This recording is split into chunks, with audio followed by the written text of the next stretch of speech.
जनक नंदिनी सीता को जब अपनी पुत्री को महाराज जनक ने चित्रकूट में देखा, तपस्विनी वेश में सीता को जब वे देखते हैं, कहा उन्होंने जिस पुत्री को दिव्य रत्न और आभूषणों से सुसज्जित करके दिव्य का अद्भुत वस्तुएं दे करके विदा किया था, उन सीता के शरीर पर नाम मात्र को आभूषण है, नहीं तो रेशमी वस्त्र के स्थान पर वलकल वस्त्र पहने हुए।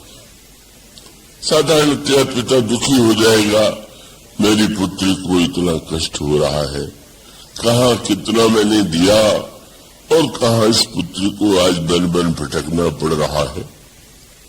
वैसे भक्तों की भी गाथा आती है, वो आप में से बहुतों ने शायद सुना भी हो कि एक प्रयागदास जी नाम के भक्त थे और वो प्रयागदास जी त्रेता युग के नहीं, इसी युग के भक्त थे और वो मिथिला में निवास करते थे।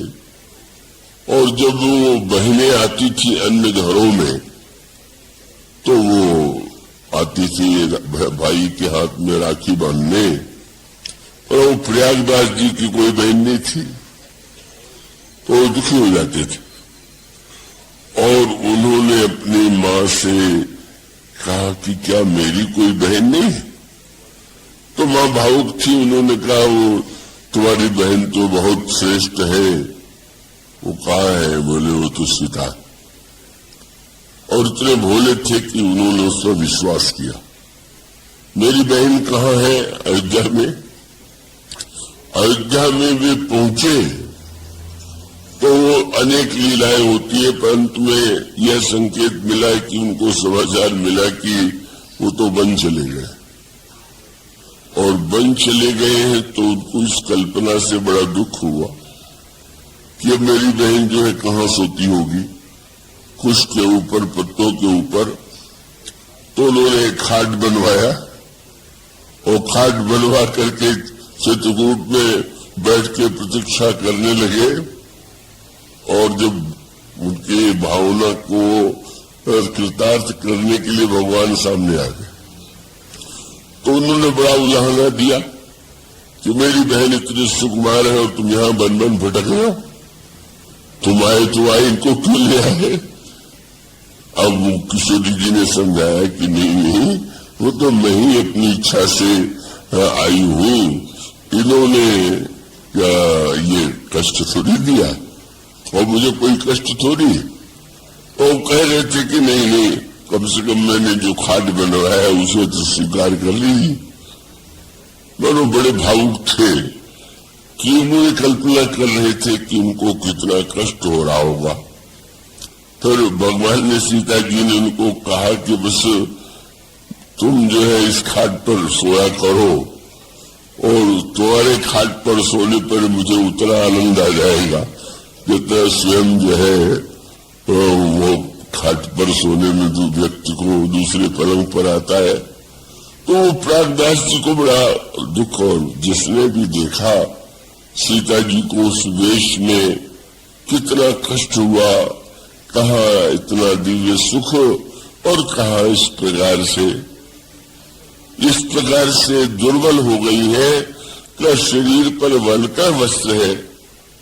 लेकिन जिसमें महाराज जनक ने देखा, इतने आनंदित हुए, तापस वेश जानकी ही देखी, लेऊ जनक आनंद विशेखी।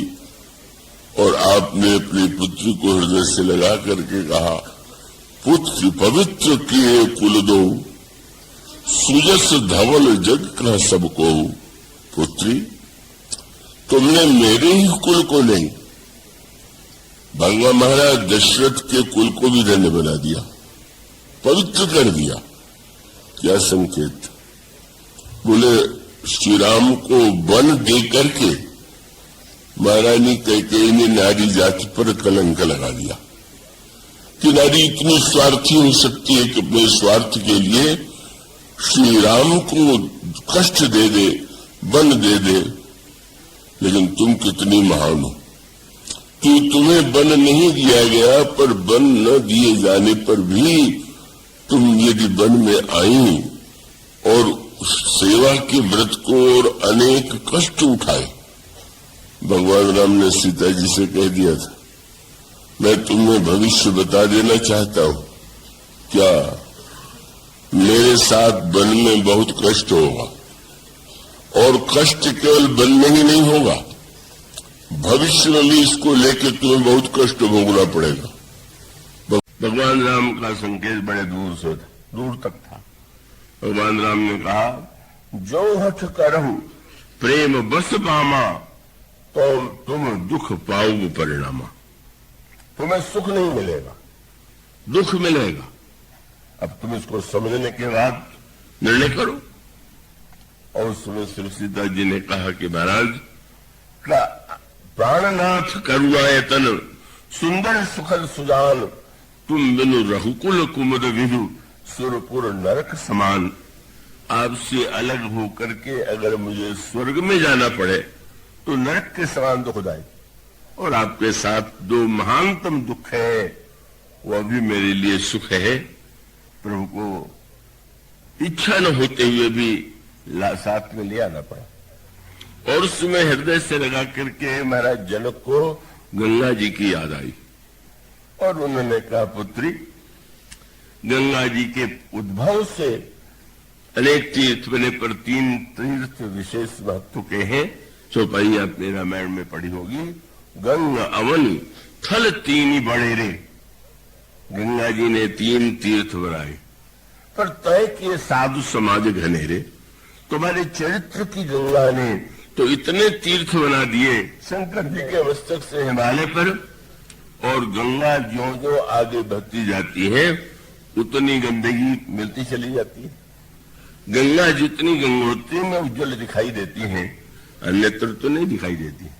अन्यत्र तो मलिनता दिखाई देती है, लेकिन मलिनता दिखाई देने पर भी उस मलिनता में उनकी करुणा है कि स्वयं उन्होंने संसार की मलिनता को स्वीकार करके भी लोगों के जीवन को पवित्र बनाया, लोगों का उद्धार किया। मानो गोस्वामी जी का अभिप्राय ये है कि वस्तुतः भगीरथ से कोई यदि कहे कि भगीरथ ने कोई परोपकार के गंगा का प्रादुर्भाव किया तो ये सत्य नहीं है। वो तो कहने के लिए तो उन्होंने अपने पुत्रों का उद्धार करने के लिए किया, पर जैसे वो गंगा का निकली प्रारंभ, उनका प्रारंभ हुआ भगीरथ के द्वारा, पर अंत में वो लोक कल्याण के निरंतर विद्यमान है। इसी प्रकार से स्वार्थ से प्रारंभ हो करके जब हमारी वृत्ति का विस्तार होता है, तो उस विस्तार में व्यक्ति के जीवन में भले ही उतनी उज्ज्वलता न दिखाई दे।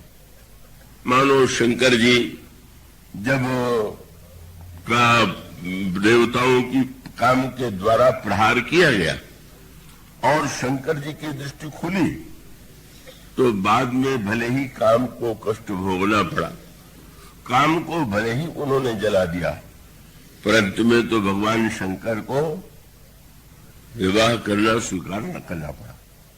और वहां पर भी ब्रह्मा ने यही जाकर के कहा कि हम चाहते हैं कि आप विवाह करें, और वही कहा कि सकल सुरन के हृदय अस शंकर परम उछाह, निज नयननि देखा चाहे नाथ तुम्हारे विवाह। महाराज जब आप लोग अनादि हैं, अब वे आपकी शक्ति है, पर वो आप दोनों का मिलन कब हुआ, कैसे हुआ, इसको तो हम लोगों ने नहीं देखा। अब आप विवाह कर लीजिए तो हम लोग भी तो उस विवाह का आनंद लें। और उसके बाद फिर जो सुंदर क्रम आता है वो बड़े महत्व का।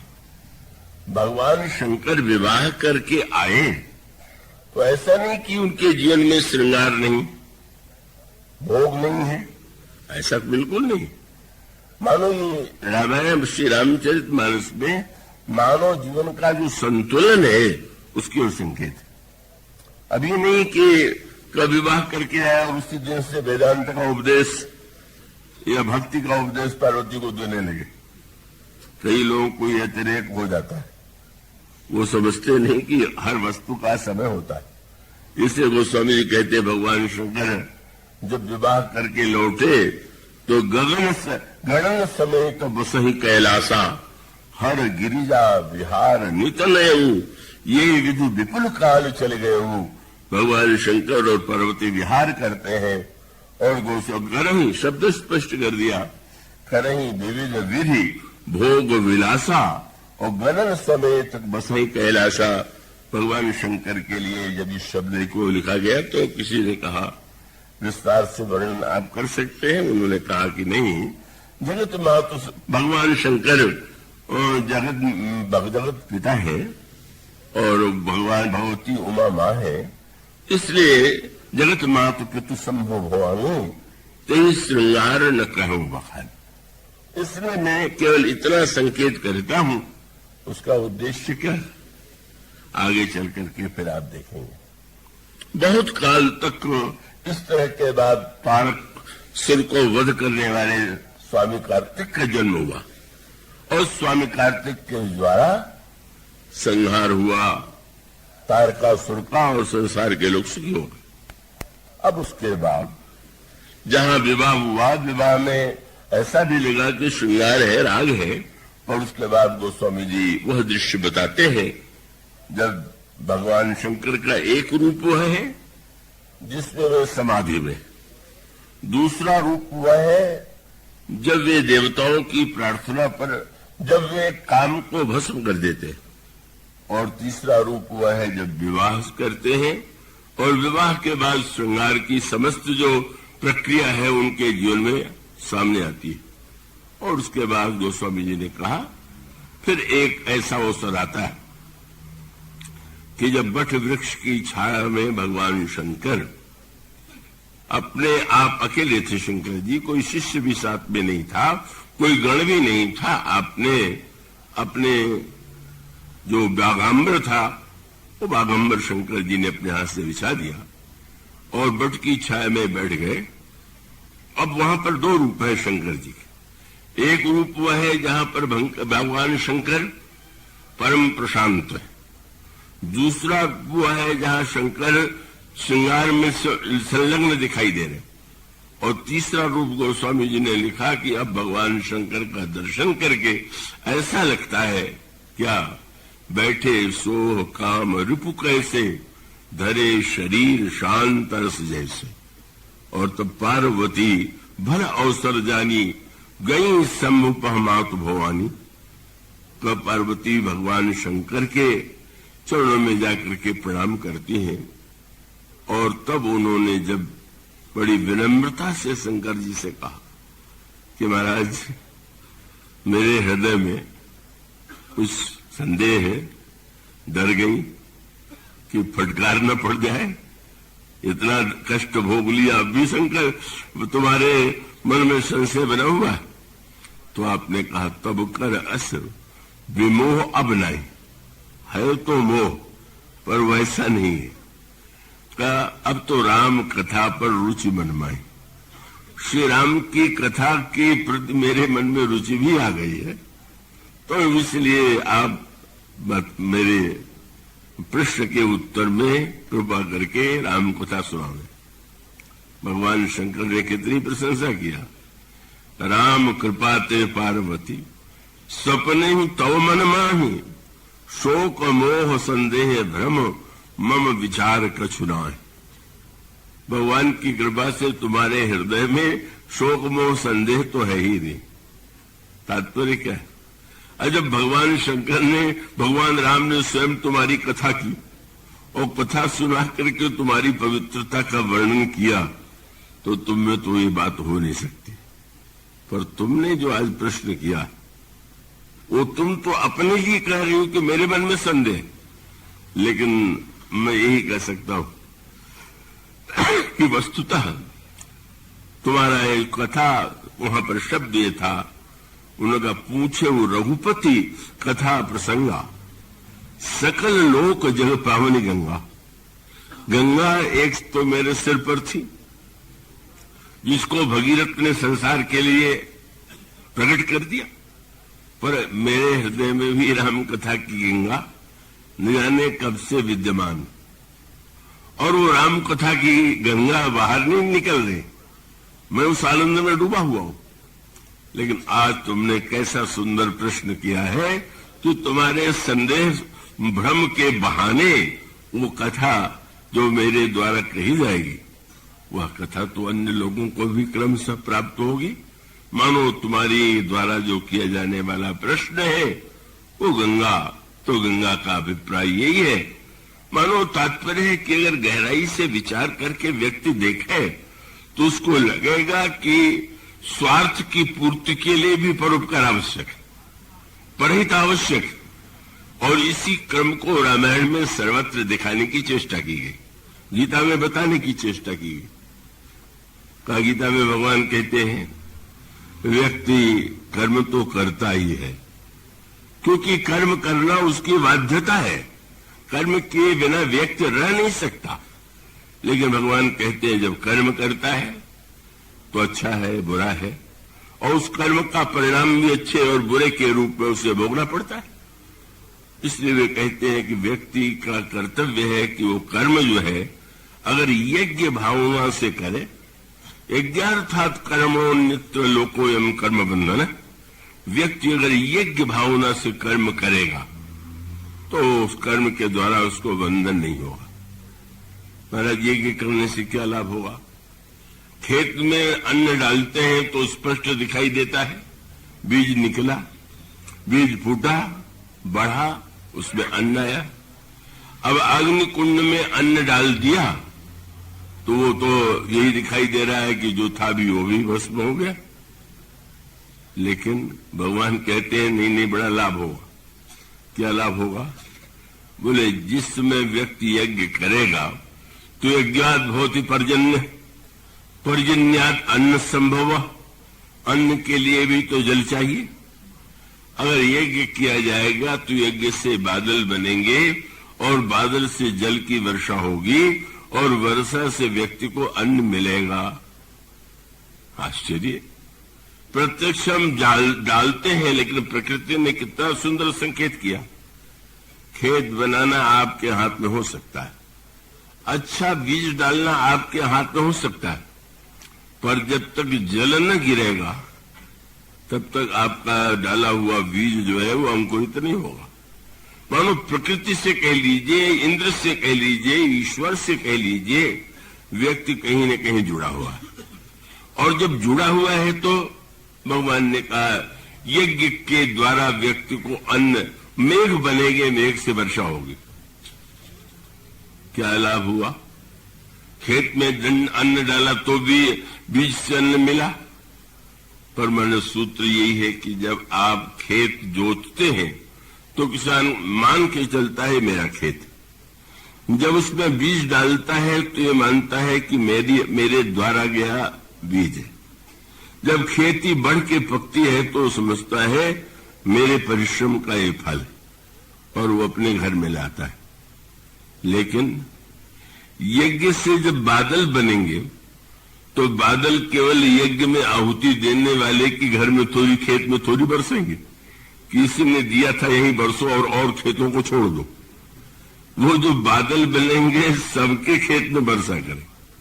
बस मूल तत्व यही, स्वार्थ कर्म बीज डालना है और यज्ञ माने सबके लिए। आपने अपने खेत में अपने लिए परिश्रम किया तो ठीक, पर दूसरों के खेत में भी पानी जाए, दूसरों के खेत में भी खेती हो, अन्न हो, और अन्न हो तो सबको तो लाभ मिलेगा, सबको प्राप्त होगा। अगर आपके खेत में खेती लहलहाए और दूसरे के खेत में न उत्पन्न हो, यानी कितने झगड़े होते हैं, किसी के यहां अन्न हो रहा है, किसी का नहीं हो रहा है। इसलिए रामायण में वो बड़ा व्यंग भरा दोहा है ना। क्या दोहा ये है, देने और लेने के संदर्भ में वो दोहा आपने पढ़ा होगा, जिसमें कहते हैं कि फल भारन भरी बिटप सब रहे भूमि नियर आए, पर उपकारी पुरुष जिम नमहि सुसंपत्ति पाए। आम है, आम के वृक्ष में फल लाया, पर शब्द इसमें दो है और बड़े महत्व के। क्या? ये जो आम वृक्ष में चारों ओर है, इसके लिए दो शब्द है। एक शब्द होता है भार, और दूसरा शब्द है संपत्ति। इस दोनों में पहले में है फल भारन भरी बिटप सब रहे भूमि नेराय। फल के बोझ से वृक्ष जो है वो नीचे झुक गया। कैसे? बोले परोपकारी पुरुष जिमी। आम का वृक्ष मानो परोपकारी, और वह परोपकारी होने के नाते संपत्ति पाकर के झुक गया। किसी ने आम से पूछ दिया, इतने बढ़िया फल है, तुम क्यों इस तरह से नीचे उतर आए? उसने कहा, अगर हम नीचे नहीं झुक जाएंगे तो लोग लाठी मार करके तोड़ेंगे, तो इससे अच्छा यही कि जरा नीचे झुक जाओ। और उसने कहा कि हम अगर रख भी लें तो क्या हम रख पाएंगे क्या? अब जो संपत्ति रखते भी हैं, वस्तु रखते हैं, क्या वो सदा रखे रह सकते हैं क्या? क्या उनके साथ जाने वाली है क्या? कोई व्यक्ति नहीं रख सकता। आम ने इस सत्य को जान लिया, तो जो सड़ जाएगा सड़ने के पहले ही अगर वो दूसरों को मिल जाए, और झुक करके मैंने विनम्र हो गया। और विनम्र होने के साथ साथ जब किसी ने कहा कि तुम तो बड़े दाता हो, तुमने दिया, तो उसने कहा कि दिया थोड़ी, मेरा भार हल्का कर दिया। आम बहुत हो जाते, कभी डाली टूट जाती। तो उसका तात्पर्य यह है कि वह अनुभव करता है कि लेने वाले ने कृपा करके मेरा भार हल्का कर दिया, और वो मानो इस भाव से अपने को निरंकारी बना लेता है। उस सत्य को समझ गया है कि जो वस्तु सदा नहीं रहने वाली है, उसे उदारता से देना ही व्यक्ति का कर्तव्य है। और इसीलिए आपने देखा होगा, आम की तरह जो वृक्ष बाहर फल लटकाए रहते, उनका लोग फल ही तोड़ते हैं, पर मूली और आलू आदि की तरह जो फल छिपा के रखते हैं, लोग जड़ से ही तो उखाड़ देते हैं। उसका अभिप्राय यह है कि जो नहीं देना चाहते तो लोग तो लेंगे ही। इसलिए मानो बुद्धिमान व्यक्ति जो है इस सत्य को समझ लेता है कि हमारा स्वार्थ तो सबके स्वार्थ से ही जुड़ा हुआ है। अगर हमारे पास बहुत हो और दूसरों के पास बिल्कुल न हो, तो उसका प्रतिकूल प्रभाव समाज में पड़ता है, और पड़ता हुआ इतिहास में भी, वर्तमान में भी दिखाई देता है। तो मनुष्य का तात्पर्य यह है कि अगर व्यक्ति गहराई से समझ ले, तो समझ में ये बात आ जाती है कि स्वार्थ और परहित विरोधी नहीं।